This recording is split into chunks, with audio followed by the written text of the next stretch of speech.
Nou goed, broers en susters, ons het vandag by die kerk eintlik die kollekte gaan vir Ramot. Nou, Ramot is 'n organisasie wat werk met verslaafdes, né? Nou, so meestal dwelm en alkoholverslaafdes, maar daar's natuurlik ander soorte ook. Interessant om te sien, daar's klomp soorte verslawing in die wêreld. Ons het nie net die bekende alkoholiste anoniem nie, ons het die Sexual Compulsives Anonymous, die Overeaters Anonymous, die Gamblers Anonymous, Debtors Anonymous, Workaholics Anonymous, selfs 'n klatterers Anonymous. Ja, dit sal ons opgaan, né? Ek is nie helemaal seker of ek in daai kategorie val nie, dus moet na by my huis gaan kyk nie, ja, garage lyk hier reg nie. Maar in ieder geval, so die Amerikaners dink ons nou iets uit vir alles, soos allerlei soorte verslawings, jy kan dit nie glo nie. Die probleem natuurlik met hierdie verslawing is dat dit is sommer hier by ons, nie? En dit is baie keer onder ons weet dit nie, of ons wil nie altyd daarvan weet nie. Maar baie keer is dit sommer hier binne in ons huis, nie? En ons weet nie altyd daarvan nie. En ek dink Kraaifontein is 'n groot eentjie van verslawing. Vir die mense wat dan dik verslaaf is, hier is iets skrikwekkends. En ek dink nie, ek sê heeltemal verkeerd as ek sê, soos party mense sê dat drink en drank is onder die nasionale sport van Kraaifontein. Lyk my, dis 'n groot ding. Hierso moet jy jouself al so dink om dan nou van te hê, sê dit, hè? Ek dink nie dit is heeltemal hoe dit moet wees nie, en ek dink julle dink ook nie so. Die probleem is hierdie enetjie dat die dwelmverslawing werk natuurlik so dat dit is baie keer nou familie van jou, vriende van jou of jouself, en jy weet dit nie eens nie, maar dis binne in ons huise en ons probeer dit wegsteek of nie.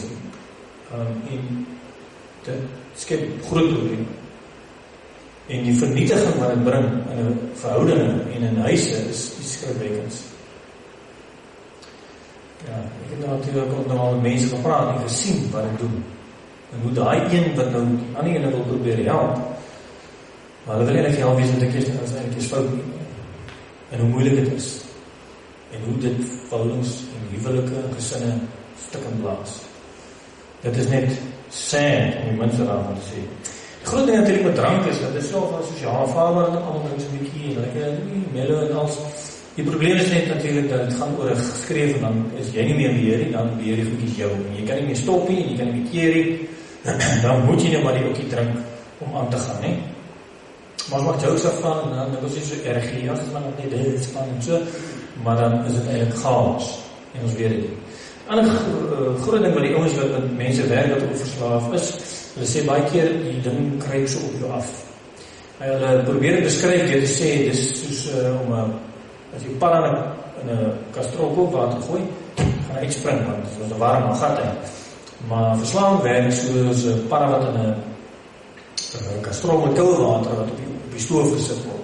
So hy swem lekker nie, ek swem lekker, drink lekker, doen al die goedjies, skeier lekker en alles, en dan word die kookwater op die warmer, of die water word warmer, tot het ook, voordat jy kan uitspring, dan is jy natuurlijk dood, ne? Dan is dan nie uit te spring, dan is jou kracht dan weg. So sê dit, so sluip het op jou af. En die ander ding wat sê, het groot probleem is, eintlik die nommer 1 probleem, is die erkenning van die probleem. Maar dan sê, veral drank, mense, it's okay man, worry nie, ek kan dit handle, en ons kan dit hanteer, ons weet ons is beheer, maar ons is nie meer. Die ander kan dit sien, maar jy kan dit sien, want jy is nou klaar bezig om te kook in die water, so jy kan nie, jou oogies is nie meer reg om te kyk wat aangaan, nie. Nou goed, iets van hierdie verslawing en die magteloosheid van mense wat daarmee moet werk, en eintlik ook die ou wat daar is, word geïllustreerde storie van Franse skrywer wat die boek se naam is Die Klein Prinsie. Miskien weet julle van daarvan. Het gaan oor die verhaal van 'n klein prinsie wat in die ruimte op 'n planeet, hy woon daar, dan vlieg hy nou deur die ruimte na die aarde toe. En op pad sien hy 'n klomp mense op planete. Dan kom hy nou op die planeet waar die ou daar lê, basies met die bottel so om hom, is half leeg en vol en leeg en so, lê die bottel om. Maar hoe die prinsie nou sy onskuld, hy vraag iemand, meneer nou, wat doen jy? Iemand sê van, ek drink. Dan sê die prinsie van, nou meneer, hoekom drink jy? En dan sê meneer, die man sê van, ek drink om te vergeet. En dan sê die prinsie van, meneer, wat wil jy vergeet? En dan sê die man, ek wil die skande dat ek drink vergeet. Ek kan jy sien, as hy kom daar, nee, eintlik nie, hy is vas. Hy probeer met drank vergeet, dat hy drink, hoe kom jy daar uit? Dis die verskrikkelijke, daar is ek nie pot bezig om te kook, en ek kan nie eet nie. Dis die geval van die verslaving. Ons as Christen moet wakker wees, die duivel is 'n leeu wat rondloop, hy wil ons verslaaf allerhande goeders. Hy soek iemand om te verslind. So ons sien deze met speletjies die broers, dus die lewe het groot gevaar, en het lê om jou hoek, en het kruip op jou, jy weet jy self aan. Nou goed, wat ek gesê het in die AA, het is so stelsel om die mense te probeer rehabiliteer, het 12-punt stelsel, wat hulle sê, en die eerste een daarvan is natuurlijk om te sê, maar ek erken, hier is 'n probleem, dis stap 1. Nou goed, hulle sê dit min of meer so,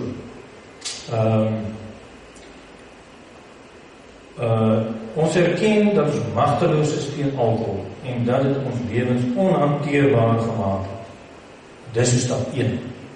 Ons is magteloos, ons kan nie daar nie, ons vraai hier die pop, nee?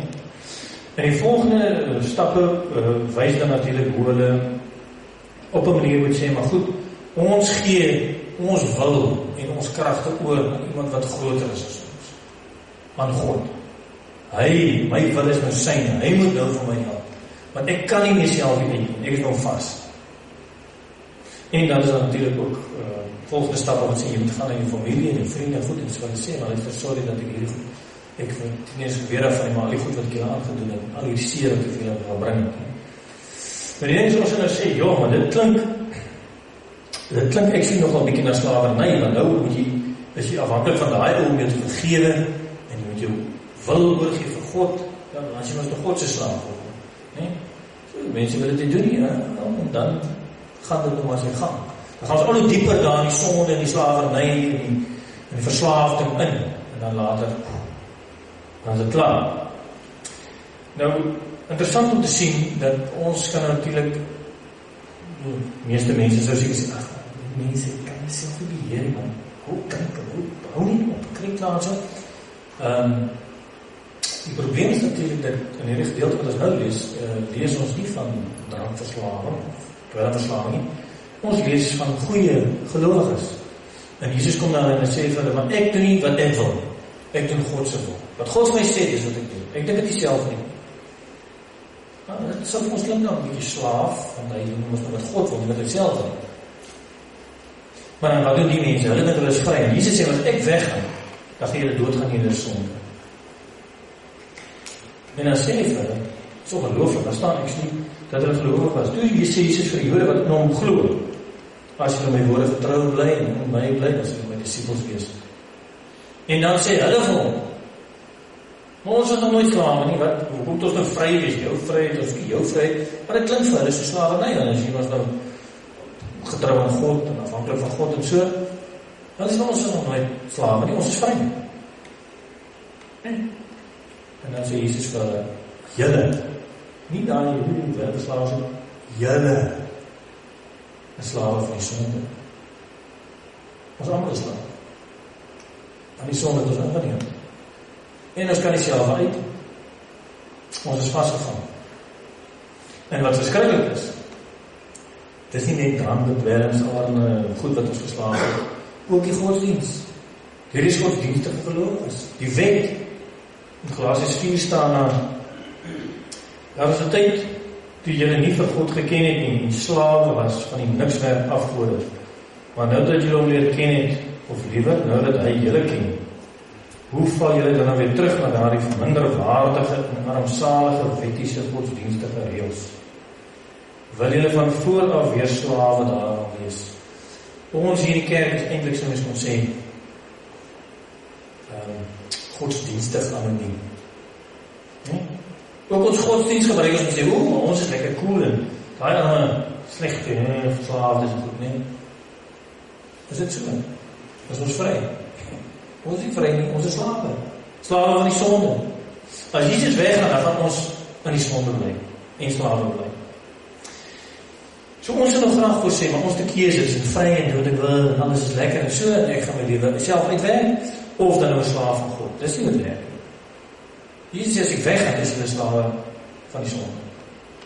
So die keuse is nie, die keuse is hierdie, of slawe van die sonde, of slawe van God. En in hom is vryheid. Ware vryheid. Die groot ding is hier, dat ons nie mooi wil hê, of wil besef nie, is dat ons kan onsself nie red nie. Interessant genoeg het ons nou die afgelope tyd in die nuus nou hoor van hierdie kindertjies wat daar in Thailand die grond ingekry het, en dis amper soos ons. Ons gaan nou die lewe self, ons gaan net explore net. Kry ons daar in die sonde in die wêreld en ons kry wat diep, is lekker. Maar as jy kyk, ons is weer, ons gaan weer kan uit, né? Kry ons, poef, waar gaan het reën, die wêreld straai ons, die dingetjies gebeur, water kom af, julle ton is toe in die water. Ja, hulle probeer toe terug en swem met my, ook jy kan nie deur nie. Hulle sit hulle daar, magteloos, hulle kan nie uit. Wat hulle doen, hulle is vas. Hoe gaan hulle nou gered word? Ja, hulle het gedink, is geen probleem, man, ek is nie meer, ek is baas. Hulle is nie baas nie, hulle is slawe. Hulle sit daar binne in die sonde, in die grot, toe, in die donker. En toe is die ongelooflike die duikers ingekry, na 10 dae kom hy ons deur die tonnels van die doodbasis daar uit. En daar sien hulle. Hulle sê toe hulle aankom, dis het nou nie einde nie. Toe hulle maar nog net die kinders gekry. Hoe dan ongeluk gaan die kinders hier uitkry? Dit is die grootste probleem. Klop ons vir die tyd gesê, dit is onmoontlik. Die tonnels is onder water, is donker, jy raak gedesoriënteerd, jy raak aggressief, jy raak angstig. Die kans dat hulle lewendig daar sal uit, jy kom nie lekker swem die kinders nie. Hulle kon self nie daar uit nie. Hulle het selfs gesê, hulle moet wag tot die rensies klaar, so hulle moet hulle kos deurstuur tot Nakalai. Hulle kan nie self uit, duidelik. Ja, broers en susters, Jesus was soos hierdie duiker. En daar dwars deur die dood het hy geduik en ons gekry in die grot van ons slaverny, van ons sonde. En die ongelooflike is, ons kan nie self uit nie. Jy sien, die kinders kon ook nie uit nie. Hulle moes al hulle vertroue plaas in hom, wat vir hulle deurlei. Dwars deur die dood, uit die sonde uit. En dit is wat Jesus gedoen het. Daarom staan daar in Romeine, maar nou julle is vrygemaak van die sonde en in diens van God gestel. Die vrug daarvan is dat julle geheilig word en die uiteinde is die ewige lewe. Die loon wat die sonde gee is die dood. Genadegawe wat God gee is die ewige lewe in Christus Jesus ons Here.